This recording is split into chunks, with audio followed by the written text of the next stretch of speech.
Welcome to the Wedding Songs Podcast, featuring newly released songs you need to know and the tried and true classics. Get song ideas from the time guests arrive until the last dance of the reception.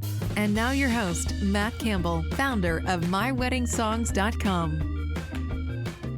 Welcome, everybody, to the Wedding Songs Podcast. I am Matt Campbell. Today, we're going to be talking about MC, also known as Master of Ceremonies. And we are lucky to have the one and only Lou Guzzo from Spectrum Entertainment and Events, based out of Atlanta, Georgia. Welcome, Lou. Hey, Matt. How's everybody doing out there? I'm so happy to be on this podcast. And, you do a lot of great stuff with that music list of yours. Thank you. We check it out all the time. Awesome. Thanks very much. I'll give you that $20 bill next time I see you. Thank you.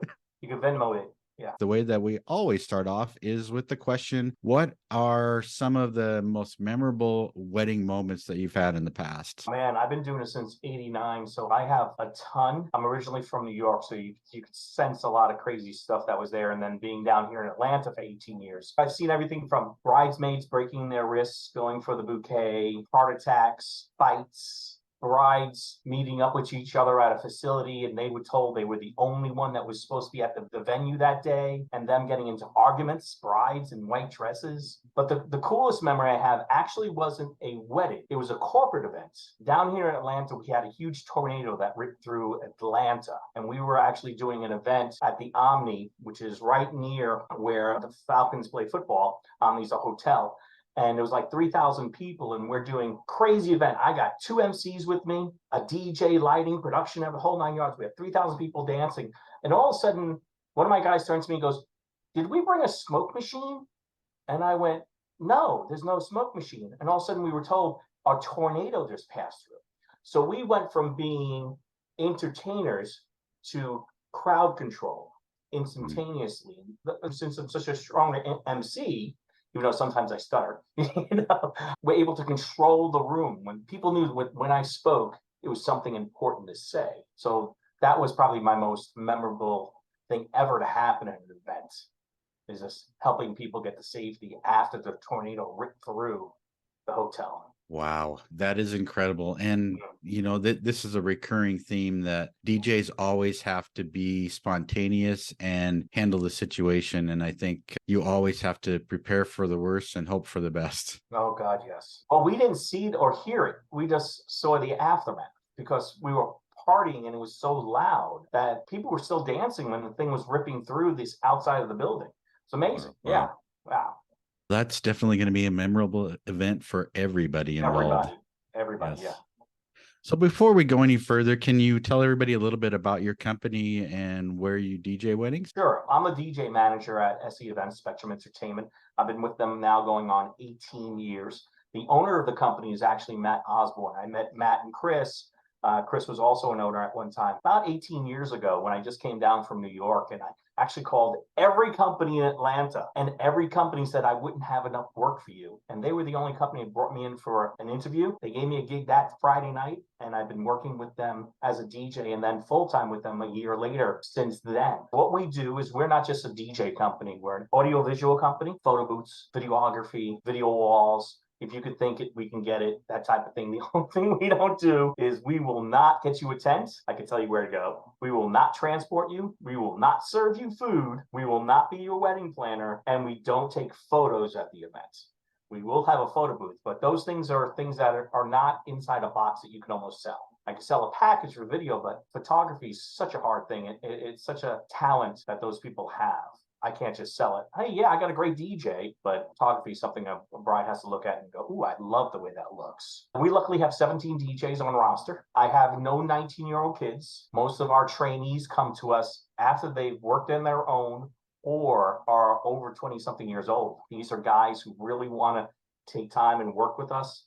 We don't have turnover. Once in a while, we'll get guys who move on, they retire, but our guys stay with us because we take care of all the planning, take care of all those things. We give them the paperwork, they can just DJ and enjoy themselves. We supply them with equipment that they don't have if they need it.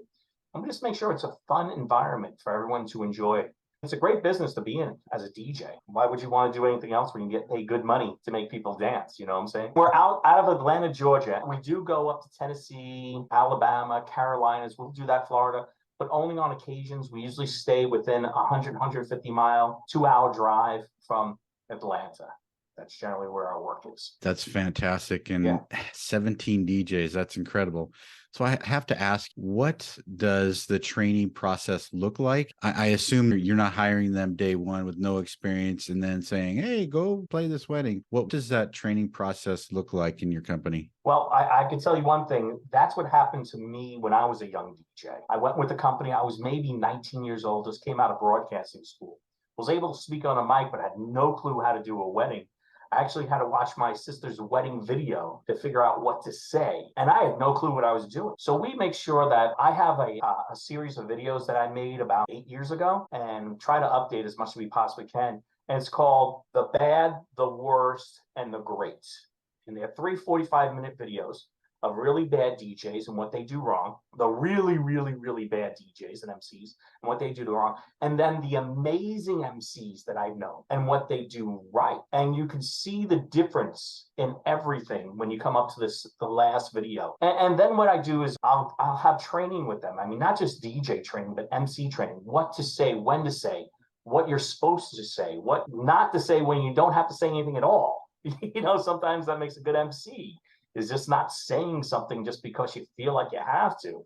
And then it's music, music, music, music, music. It comes down to what are you mixing? Why are you mixing? All those little details. And don't think, oh, this is just what we do, blah, blah, blah. Okay, it's dinner time. No, I mean, you look like a gentleman that has some experience in his age. And do you remember the time when dinner music was that Yanni CD we always used to put on? Or just Frank Sinatra in the background? That's not the way it is anymore. And being a good DJ is someone who's going to play that really fun music during dinner. I love when people come up and go, hey, this is great music. And it's just dinner time. You know that you're prepping them and priming them to dance. So it takes a lot to be on our roster, really. You know, you have to shadow us a couple of times. There's a few of our DJs you have to go and shadow. And if they feel you're good. I think that's a really important fact for all wedding couples that are hiring DJs is experience is so valuable. Just getting them to that point where they feel comfortable and you know they're going to do a good job instead of, oh, even though this wedding is only going to be 20 people, let's send Frankie out just because he doesn't have a lot of experience. No, this is your reputation on every single wedding. I remember somebody saying once, DJ, like you're in a room with 2 and they're in a room of 3,000, you're still going to put that same effort into your performance.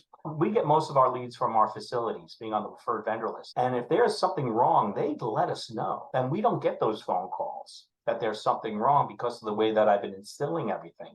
And this is another thing. We all know DJs and, oh, I've been DJing for 10 years, but they do, and this is nothing against guys who do this, trivia and karaoke jobs during the week. And they do maybe 5, 6 weddings a year. Is that really the guy who has 10 years of wedding experience? Or is that a guy who does weddings on the side? That's where this experience thing is hard to really look at it. And it comes down to, I do 2 to 3 weddings a weekend. That's the big difference. I do as many weddings as some guys do all year long. It just comes down to finding that guy you feel the most comfortable with as bride. Speaking of weddings, what would you say is the biggest difference between a wedding DJ and a wedding MC? I think I said it before, is knowing when not to say something. A good wedding MC is not just going to be like, hey, come on, everybody, let's dance. It's going to be telling them exactly what's going on, what's going to be happening, so they're ready to make those things happen. There's a lot of great videos out there from a lot of great people. I don't want to throw names. We all know those guys who do the videos. They're all professionals. They all do great work. Then you take what they do and you learn from them and you make it your own. So just knowing how an event runs makes a really good wedding MC. The one thing that you know, if you're a really good wedding MC, you don't even need the names of the people in the bridal party, and you know exactly what you're going to say for each person. Parents of the bride and groom, parents of the bride, maid of honor, best man, how you're going to be saying those things. And then you just add those names into it. You don't need a script anymore. You just know exactly what has to be said. That's being a really good MC. And then just being a really good wedding DJs is making people dance. There's a lot of them out there. It doesn't mean that they're good MCs. What tips can you give then as an MC to get people to dance? Oh, it's quite simple. I love doing the simple thing of using music to your strength. The one type of music that will automatically get everybody up is not a line dance, not the cha-cha slide, not the Cupid shuffle, but a love song. All right, give yourselves a big round of applause. We ask for all the happy couples to join us on the dance floor at this time. Let's slow it down. Those people who are not dancing, who might not have danced all night long, are going to get up and jump on the dance floor. Little things that you could say just hits the little spinal cord in the back where it's, ooh, we get to slow dance now. Something like that, using music and then saying the right things to get people dancing. It's not just pump your hands in the air and being DJ Paulie, it's using and saying the right things with certain songs. And everybody has their own shtick. I'm sure you do. Everybody's going to be listening to it has their own shtick. It's not wrong.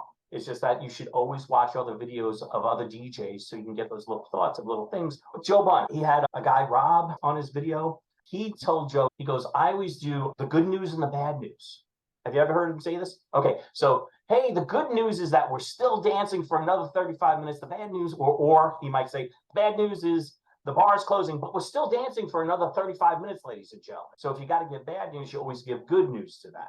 So all of a sudden you're telling everybody, hey, the bar's closing, but we're still dancing. Little things like that will keep people, oh, all right, yeah, DJ said we're still dancing. Always tell them the stuff that you want them to hear to a point. I totally agree, because slow dances, I think, are an invaluable tool during the reception. I can't tell you how many times I've gotten requests for slow songs just because maybe Aunt Mary wants to dance with grandson Johnny, or just those moments that I know everybody wants that party atmosphere. Yeah. But just to create those family moments, I think those slow dances are also very important. Well, the anniversary dance. Mm-hmm. You ever do the anniversary dance where you get all the couples on the dance floor and you find out who's married the longest? When we get up to those 40, 45, 50-year marriages, everyone is around watching, applauding. It's a great experience. It's audience participation without doing the cha-cha slide. Gets everyone involved. It's so much fun. Great tip. A little bit of a controversial question, but is an MC more important than a coordinator at the reception? Wow. Man, you're throwing me underneath this. Well, I can tell you one thing. Anytime that I work with a planner or coordinator, they're the coach, they're Bill Belichick, I am the quarterback. I will wait for them to tell me to do something, unless it's someone that I've worked with a million times, and I'll start getting things going, and they know exactly that I know their plan. We have some planners that are like, it's Lou, he's just going to take care of it. I can just go up to him and go 5 minutes and then, okay, no problem. Some planners are a little more hands-on. So it's better to take that ego that you have, that you are a god of a DJ, and throw it away and work with that planner, because you don't know if that planner is going to be working with a $2 million bride in a year from now. And she remembers, Lou is so easy to work with. I want him to be the DJ at this event. So take that ego, and if the planner goes, hey, we got to do this, even if it's not the way that you do it her way, or talk through it, or just give them an idea. Hey, maybe we should do it this way. It might come out a little easier. And then the coordinator will go, oh yeah, that's a good idea. Because she's taught one way, you're taught another way. I think if you join your forces and become an ultra Voltron, you know what I'm saying?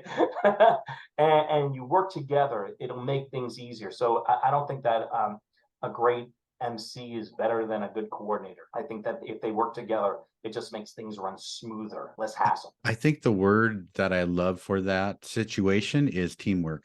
Where you guys are working that particular wedding, it's about creating the team to create the ultimate experience for the wedding couple.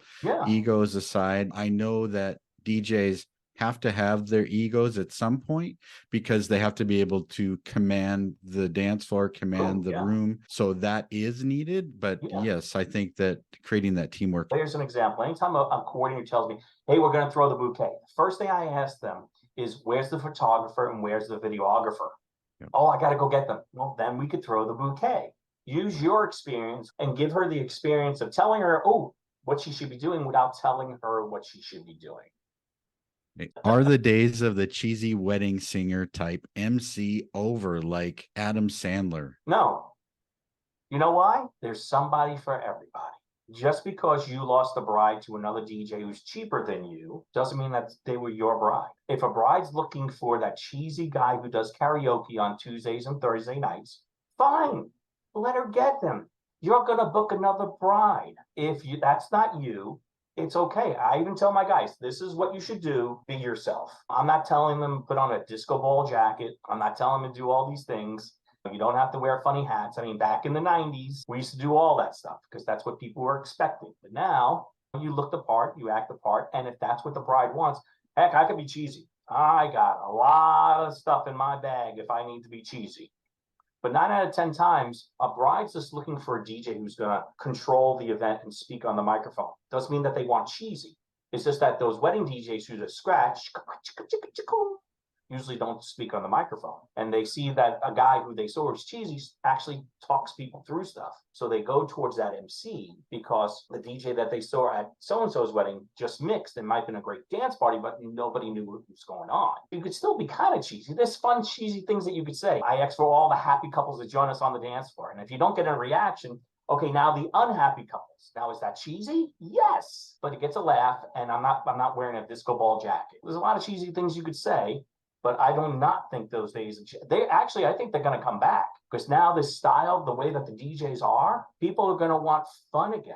They're going to want that very interactive MC. Back in the day when we were in New York, the reason why we had a DJ and an MC, you know why we had 2 people? Because the equipment was so heavy. Yes. You needed 2 people to carry the gear in. So that second person would jump on the microphone and be the MC. And if you were just interactive, nobody cared because, hey, this guy is fun. And then they would get the jackets and everything else and the props and the giveaways. And there was a time not too long ago, nobody wanted glow sticks again. And now they're coming back. So everything goes in a revolve, everything goes and changes back to what it used to be. And eventually I do believe the cheesy guy will come back. I just hope that I don't have to wear some really bad jackets. I can tell you that much. Keep on doing this. Great answers. Thanks for answering that. That was a little bit tricky there. Yeah, thank you. Thanks for the question. That really leads into what I really want to ask is time for a quick break to let you know about the Wedding Music Letter. It is a weekly newsletter of deep dives into wedding song ideas, including Walking Down the Aisle, The First Dance, and The Last Dance with everything in between. On the last day of the month, you get a list of wedding songs discovered from the prior month. Plus, for paid subscribers, you get a list of trending songs by tempo, including slow dance songs, mid-tempo songs for the background music, and party hits to rock the dance floor, along with backtracks trending. Give it a try by going to my website, myweddingsongs.com, and on the main menu is a Join Now button to try it out. Now back to the episode. What do you think about DJs being MCs? Do you think that all DJs should be MCs? No, if you don't have the confidence to speak on the microphone, you should never put yourself in that situation where you have to speak on the microphone. If you need an MC, hire an MC. There's a lot of guys that I know who are MCs who work with really great DJs, even here in Atlanta. If you're not an MC, but you're a great DJ, find a good, strong MC. Work for a company where you're going to get a great MC. With bar and bat mitzvahs, you can't tell me that those great DJs are also great bar mitzvah or bat mitzvahs MC. They know what to spin. But not every DJ has to be a good MC. And they probably can still get a lot of work just being a very basic, non-interactive MC, just saying the basic stuff. You don't have to be a strong MC to be a wedding DJ. But if you do want to become a strong MC, find other guys, listen, learn. Me and you at our age, we can still learn a thing or two or remember a thing or two that we totally forgot about. That's why I like talking to my young MCs, my young DJs, and oh, I mixed this and I said that, and I go, oh my God, I totally forgot about that. And I put it back into my shtick, or I put it back into my rotation of music. I don't think that you have to be an MC if you don't want to be as a DJ. I 100% agree. And going off of that, it reminds me of the famous Mark Twain quote, "It's best to be thought a fool than open your mouth and prove the point." And yes. I think that goes along with that. And hopefully for this whole interview, I'm not finding out that I'm a fool. Yes. Are there any tips that you can offer for companies that are hiring DJs to couples that are hiring DJs versus an MC or both? For companies, for other guys in the business looking to hire, listen, don't look at a book for its cover. Don't look at a guy and go, this guy's never going to be a great DJ. He's never going to be a great MC. That's because you're not willing to put the time in to make him a good MC or a good DJ. You're not giving him the resources. A lot of guys, every single weekend, I'm going to pat myself on the back right here. I'll post about a wedding and guys will go, man, you're the wedding king. You know, that's all you do is weddings. Well, I was not this good when I was 19 or 20 or 21 or 25 or even 30. It took years of doing things wrong to learn what I have to do right. Now, with clients hiring a DJ, don't just look at a website, see the price, and hire because it's in your budget. You're going to spend more money on a wedding dress because you like it, and it's $2,000 over your limit of what you want to pay, or a venue that's more money than what you're going to pay. Don't scrimp on the DJ. I ask a couple every single time I meet them on Zoom, have you been to a wedding recently? Was it a DJ or a band? And if they say it's a DJ, I go, well, what did you like and what didn't you like about them? 9 out of 10 times, he didn't speak enough. We had no clue what was going on. Yeah, he made people dance. That's fine. Brides don't care if you have the newest, coolest looking sound gear. Brides don't care if you have furniture, if you put your stuff on a table. Brides care that their event is jumping, everyone knows what's going on, and that they walk away that everyone had a great time. Those other things are stuff that makes our ego feel better. And there's nothing wrong with that.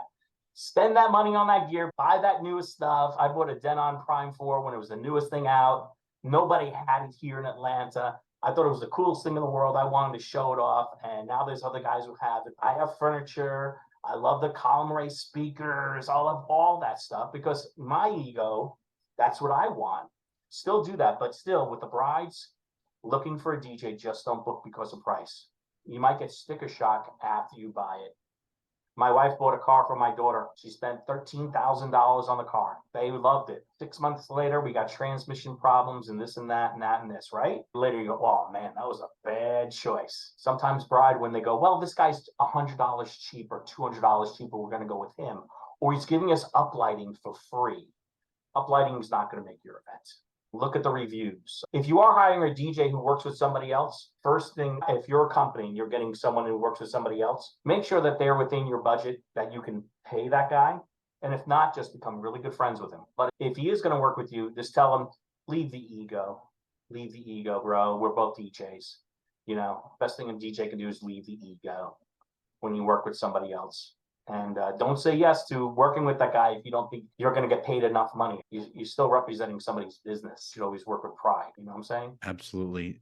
And going off of that, that's why I think it's so valuable to be checking out people's Instagram. If you're going to hire an MC or a DJ, look at their social media posts. How are they commanding the room? How are they expressing themselves on their microphone? Are they having confidence issues when they're talking on the microphone? Then maybe they might not be perfect for your event, or maybe they're just enhancing their skills. They're getting there. Maybe 2 years from now, they're going to have that. That's why looking at the social media, I think, is so important. And for DJs that want to be hired, make sure your work is getting on social media, because that's how you're going to be relating to the. Here's another thing. I love the guys who love to take pictures of themselves. And I love the guys who just take a picture of them with the bride looking really cool behind the system, but you never see her dance floor unless it's a cha-cha slide and a Cuban shuffle. You never see a first dance from these guys. I post first dance. I post quick clips, first dance. I'll post songs that I haven't played in a while and it's got the crowd going crazy. I'll post little posts about that, quick little things constantly on my Facebook page and my feeds. So people are seeing that. Brides enjoy that more than you taking a picture and you looking really cool in front of your gear. It's not about you. It's about a pretty girl in a white dress. If I'm showing a pretty girl in a white dress doing her first dance and how everything is perfect around that, she's going to want that. If I'm showing that girl dancing with all of her friends on the dance floor, that's what she's going to want. You being so cool behind the system is not making that happen. It's that pretty girl in the white dress or whoever it might be as the couple. Absolutely. So my tip for those DJs that are listening is the best picture is of you. Your face is in the picture, but everybody dancing behind you. That's the picture that you want. If you're not going to do video, but that picture just tells not only all couples, it tells Google, it tells everybody you're a wedding DJ and you're making that dance floor hop. Correct. I think that's a good tip. Good tip. Cool. Matt's got a good one there, people. Is there anything that you would give as far as tips on learning to be an MC? Well, I went to school for broadcasting, and you were taught how to speak on a microphone. I also was in the Army, and during basic training, we have to sing cadences, and we have to be loud. As an MC, you should listen to the way that I'm speaking right now. You should take your time and say each word so people can hear what you're saying.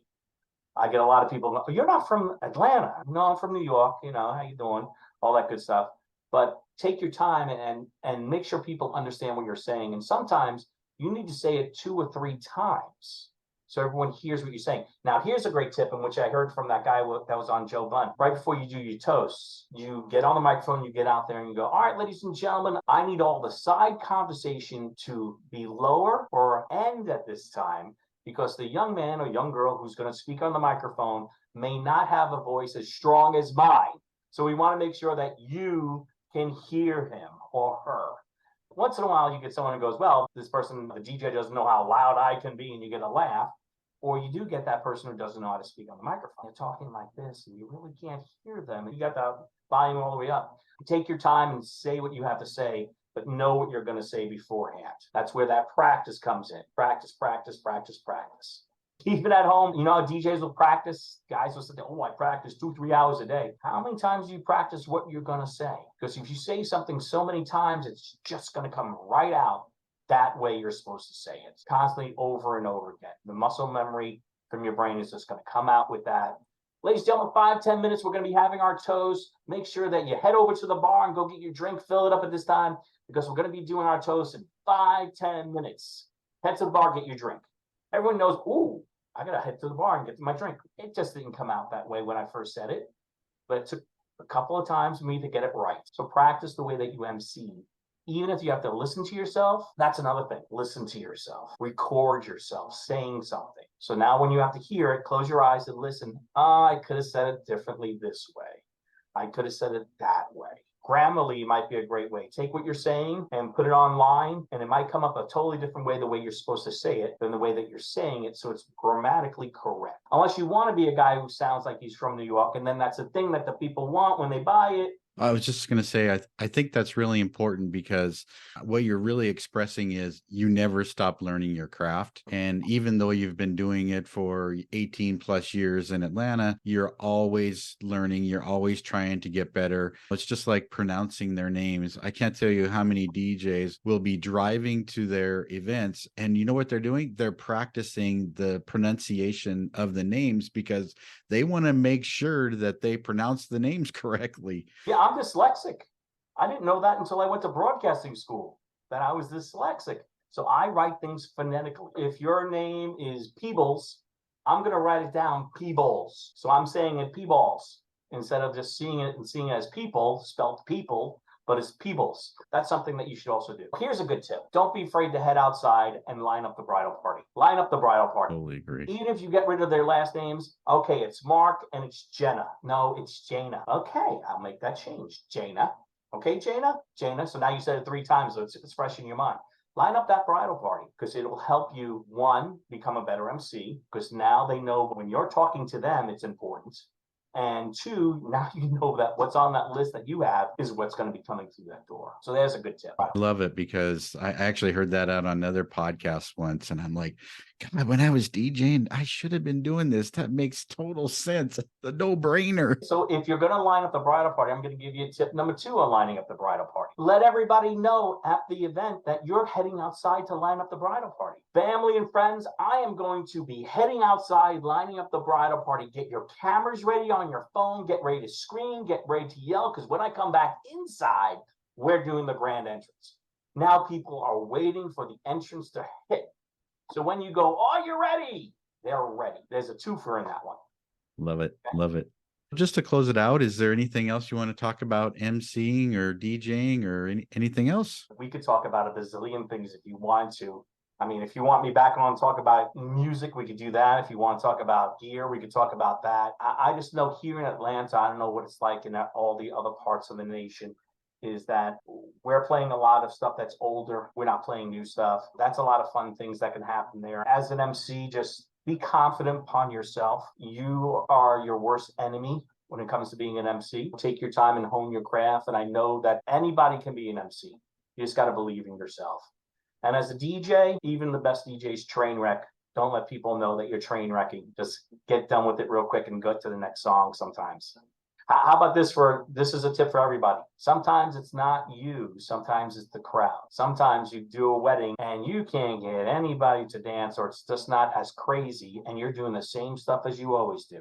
Sometimes it's not you. Sometimes it's the crowd. That's where that ego has to be thrown out the door, because that can destroy you. A lot of young DJs can get destroyed from that one crowd. Absolutely. I remember DJing a wedding, and the wedding couple came up to the booth and said, "We're going to open gifts now." I'm like, am I really that bad of a DJ that you're going to open gifts? Going to open gifts? Oh I had that once happen to me, but it was actually, I was DJing my cousin's wedding. Here's the tip. Here's a good one.